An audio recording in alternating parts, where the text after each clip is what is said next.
Members, the Assembly is back in session. We'd ask the members to please report to the floor. We have remaining business to attend to. Members, please report to the floor. The Assembly is back in session.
All right, members, if we could have your attention. The Assembly is back in session, and we are back on the file, members. Members, we are going to move to file item number 14. File item number 14 is AB 35.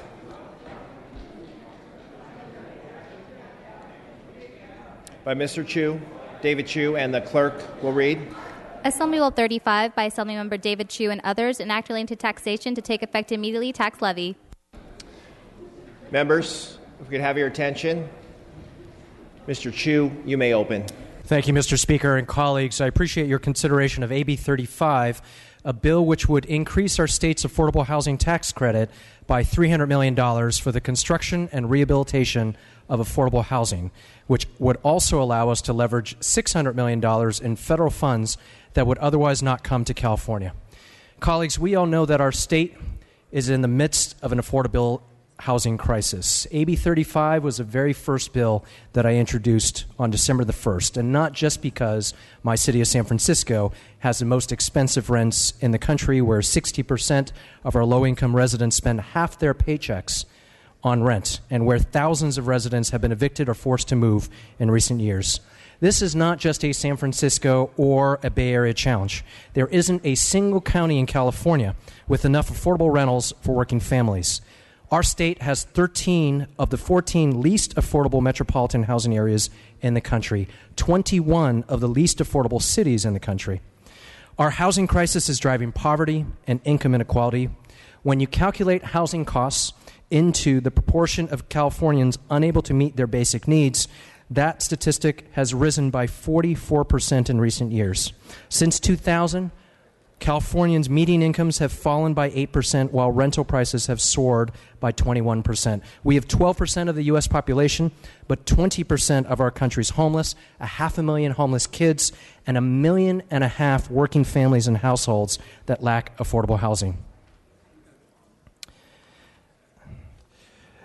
When California eliminated redevelopment agencies and exhausted state housing funds, we reduced affordable housing funding by $1.5 billion a year. We all know that our current state low-income housing tax credit program has been completely oversubscribed, and at the same time, we have a 4% federal housing tax credit that's untapped.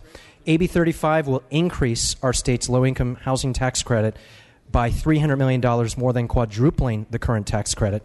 It'll be increasing the state's credit percentage from 13 to 50% to leverage an additional $600 million of federal funds. This will rehabilitate our most vulnerable affordable housing, including rural housing, SRO housing, and special need housing. AB 35 will facilitate a public-private partnership to help create a consistent stream of funding for affordable housing. And I want to take a moment and thank my joint author and housing champion, our Speaker, Tony Atkins. This is part of the Speaker's housing package.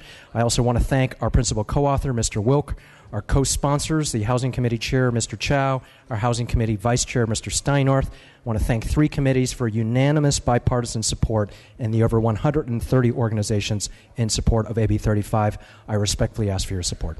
Thank you, Mr. Chu. Mr. Wilk, you are recognized. Thank you, Mr. Speaker and members. I rise today as principal co-author of AB 35, an important measure that will increase the low-income housing tax credit to $370 million per year. This measure has been named a job creator by the California Chamber of Commerce. AB 35 represents a public-private partnership model that works for the California economy. AB 35 expands the opportunity for investors to reduce their tax burden while providing an added benefit to California's economy by investing in construction of affordable housing. I'm a proponent of the housing credit because it requires private sector investment and management at the local level. The private sector, not the government, performs site selection, assembles the financing, hires contractors, and manages the properties, all while bearing the financial risk if something goes south. Again, I want to salute my author, my colleague from San Francisco, and I'm proud to join both my Republican and Democratic colleagues to jumpstart construction of homes for California's workforce and create jobs here in the Golden State. I respectfully ask for an aye vote. Thank you, Mr. Wilkes. Seeing no further discussion or debate on this item, the clerk will open the roll All members vote or desire to vote. All members vote or desire to vote. All members vote or desire to vote. Clerk will close the roll. Tally the vote. Ayes 62, no 0. Measure passes. We are going to move briefly back to motions and resolutions. Mr. Holden, you are recognized for your motions. Thank you, Mr. Speaker. At the request of the author, please remove file item 22, AB 357-2, to the inactive file. The clerk will note. Members, we are going to move to file item number 30. That's AB 575. The clerk will read. Assembly Bill 575 by Assemblymember O'Donnell and others, enact relating to teachers. Mr. O'Donnell. Thank you, Mr. Speaker and members. I am pleased to present AB 575 on behalf of myself and Speaker Atkins. This measure requires school districts and county offices to implement a best practices teacher and administrator evaluation system. The goal of this evaluation system is to create a system of continuous improvement for our state's educators that is focused on student learning. This bill strengthens existing law and establishes a uniform evaluation system across our state. There is not one now. Further, this bill requires teachers who perform in an unsatisfactory manner to participate in a peer assistance and review program, otherwise known as PAR, professional development, if the school district or county office has a PAR program. And I am working with the Senate and the governor to secure funding to train evaluators, continue robust beginning teacher induction programs, and support struggling educators through PAR and professional development. This evaluation system requires educators to be evaluated on the world-class California standards for the teaching profession and the California professional standards for educational leaders. Those are for teachers and administrators. State, local, and formative assessments, those are tests, student work, and multiple classroom observations. This bill also requires multiple public hearings for districts to receive input regarding implementation of the bill. Now, let me be clear. Not one requirement of this bill can be bargained away or changed. It cannot be changed in any way. This bill essentially sets a baseline. Not the standards, not the test scores, not the student work, not the classroom observations. They cannot be bargained away.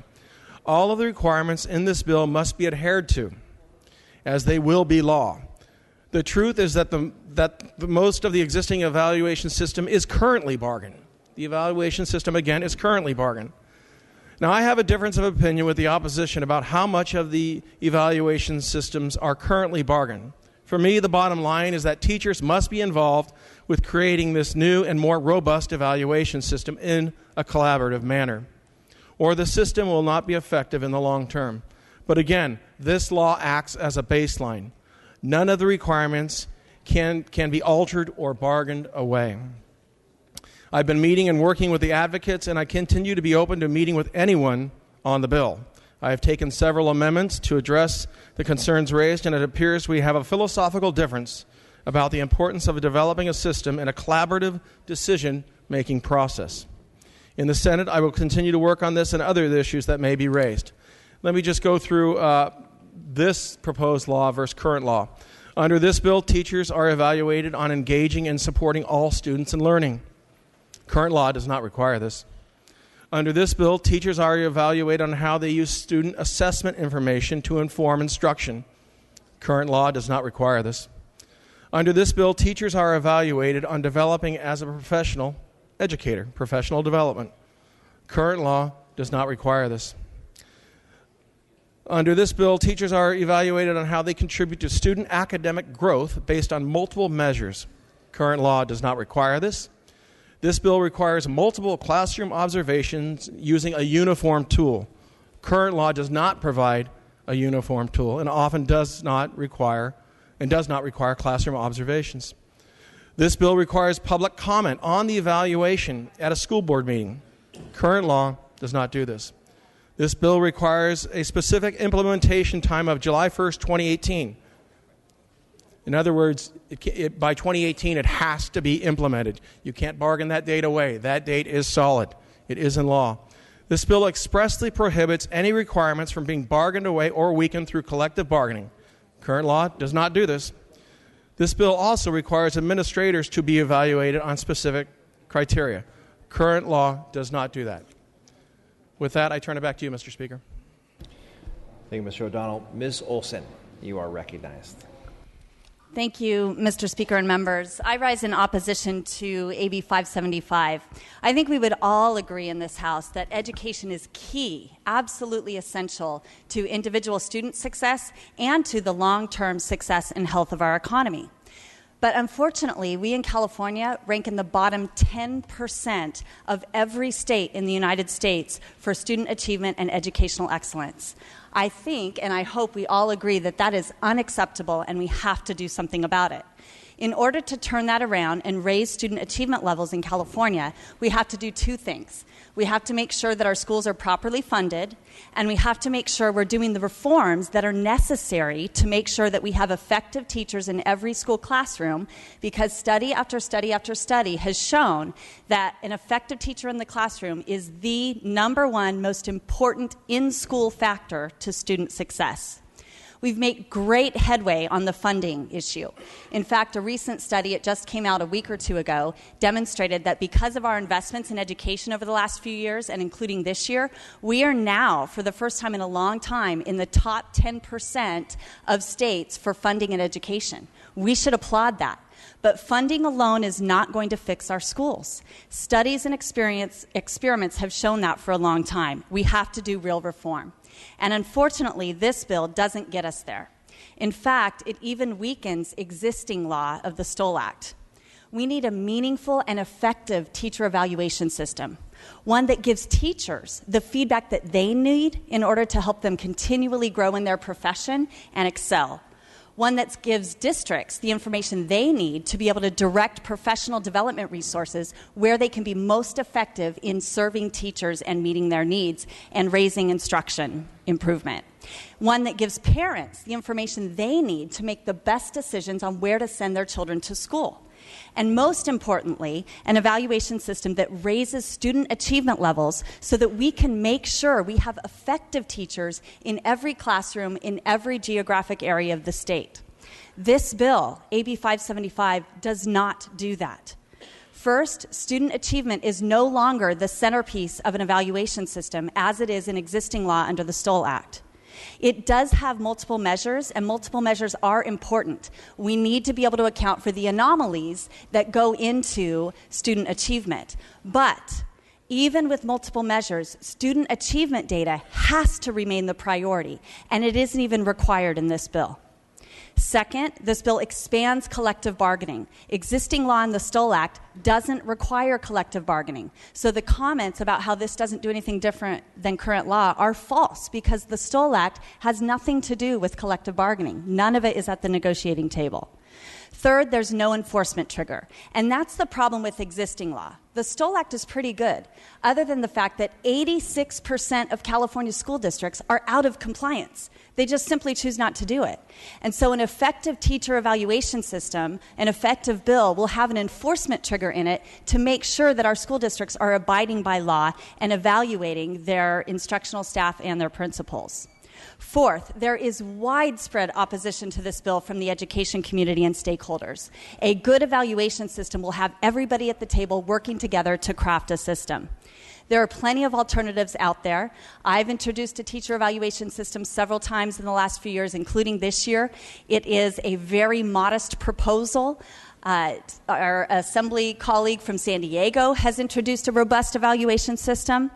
So let's vote no on AB 575, and instead let's come back together as Republicans, as Democrats who care about our kids, who want to make sure that we are raising the level of educational excellence in the state of California so that we're no longer in the bottom 10%, but we're in the highest 10%.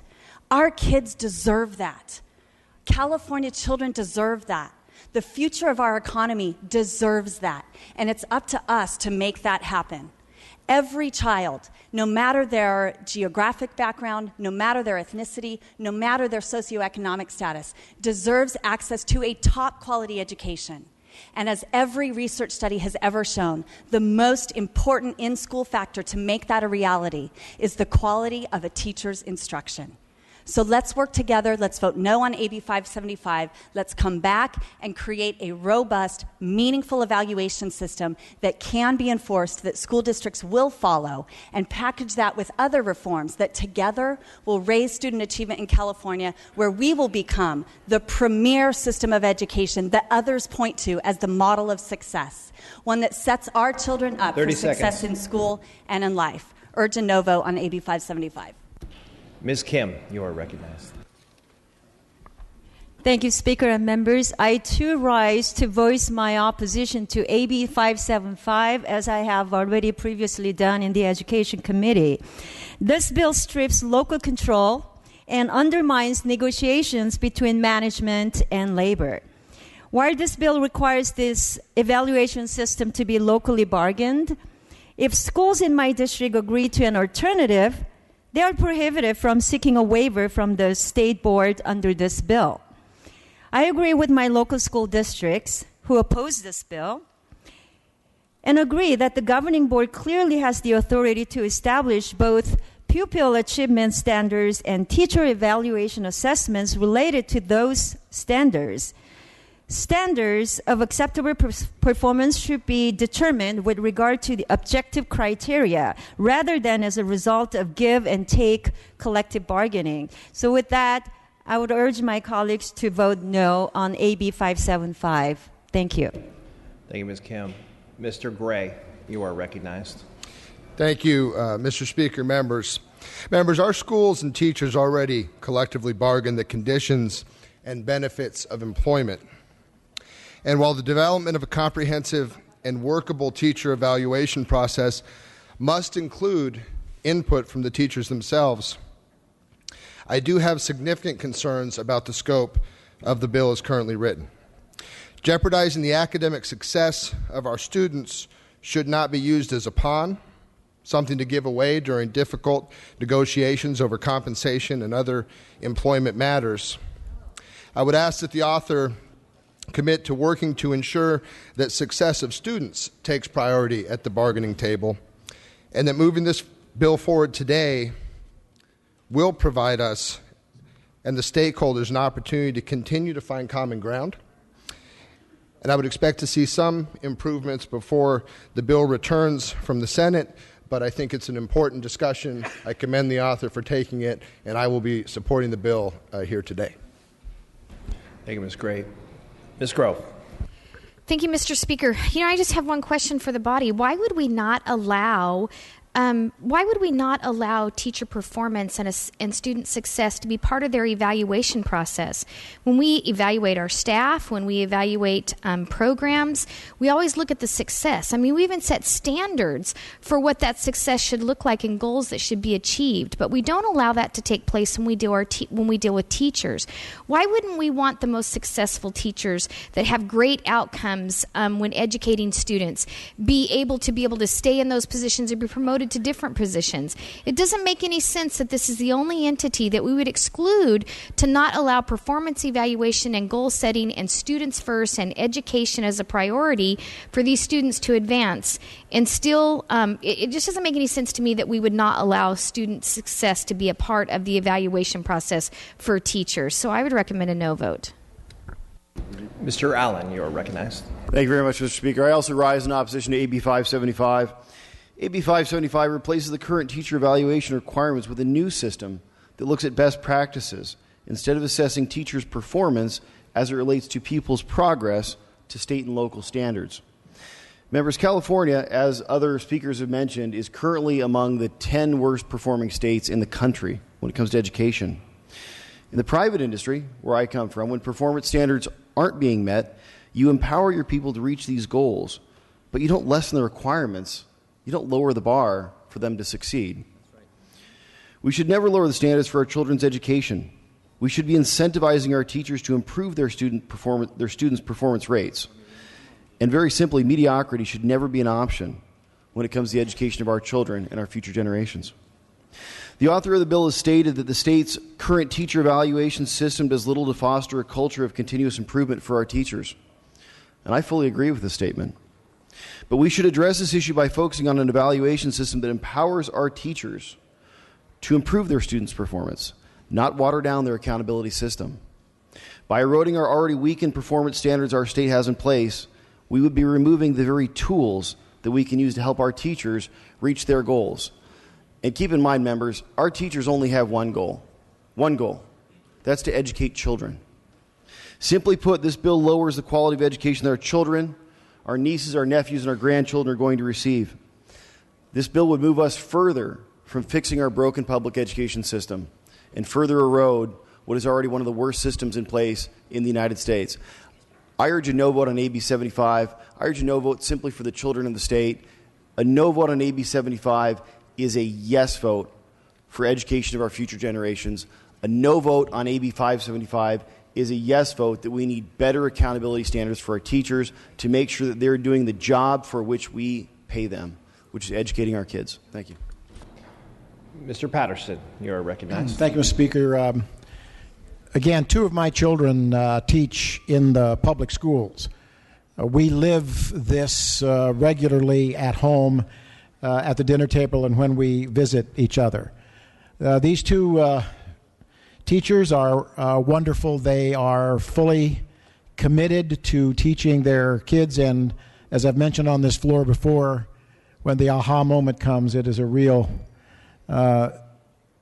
enjoyment and a moment for them to celebrate. There is regular conversation in the Patterson household about the problem of poor performing teachers in the very schools that these family members teach in. They yearn for a higher set of accountability. They yearn for a set of circumstances where teachers that are not coming up to the standards can be brought to those standards or can be moved out. To many teachers, it is the impediment to teaching our children and getting them to the grade level and to the proficiencies we want. If we cannot move out bad teachers, if we merely move them around, we are subjecting our students to a round robin of poor performing students. An evaluation system, as other members have mentioned here, must have teeth in it. It must be able to identify and improve and raise the standard of underperforming teachers. But it also must be a very serious approach that can, in fact, move teachers out. If there are teachers who continue to do damage to students, we owe it to those children to find them, help them, improve them before they can get back into the classroom.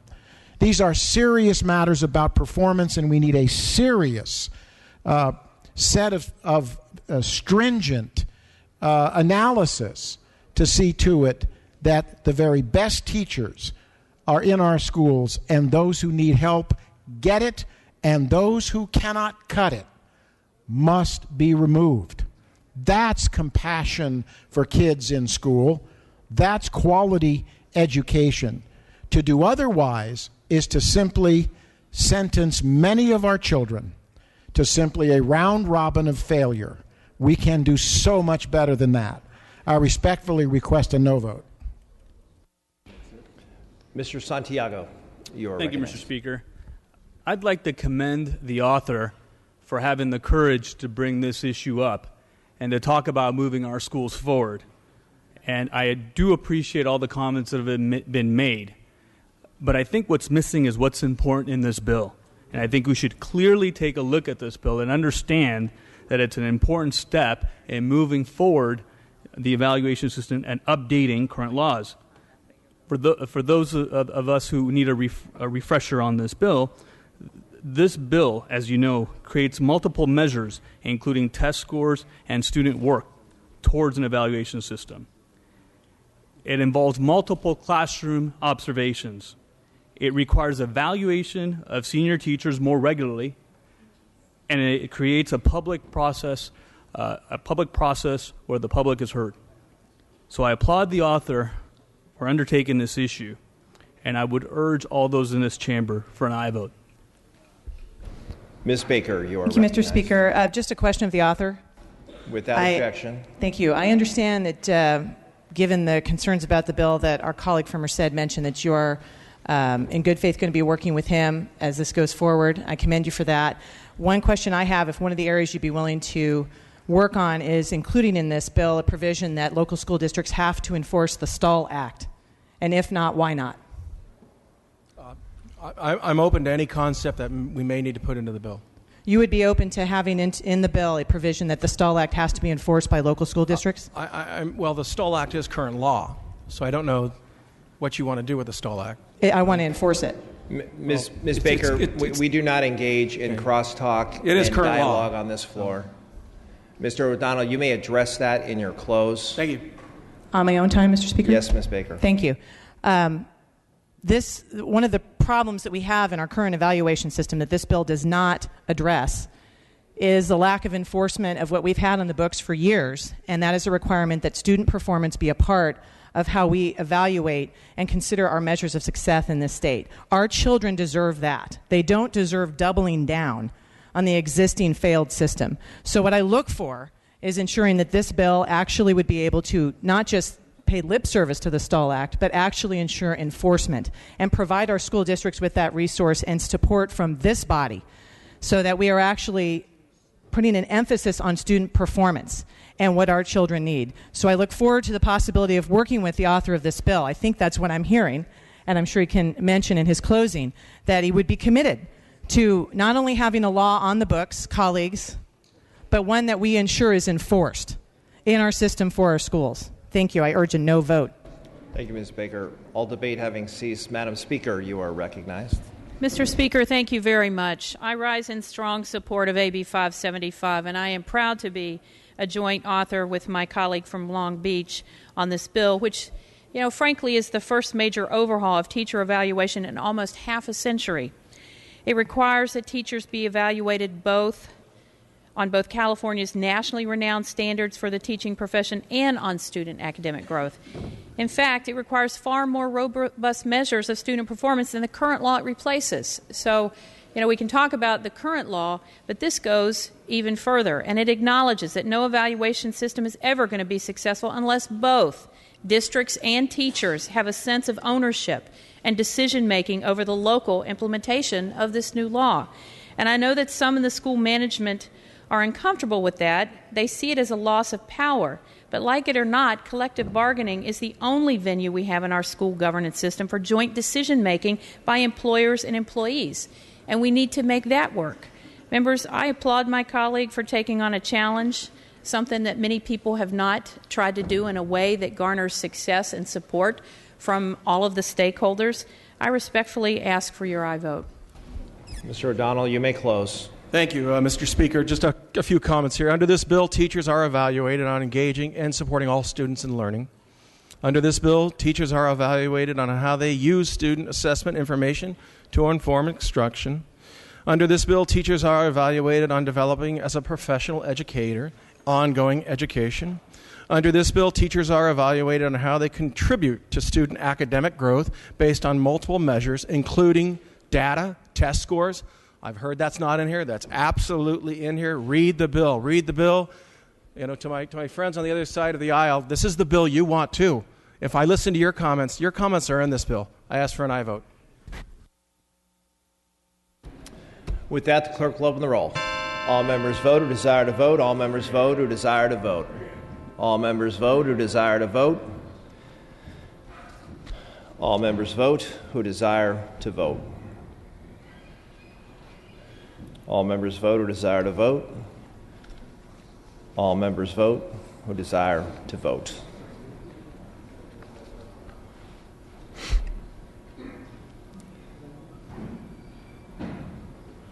Mr. O'Donnell, what's your pleasure?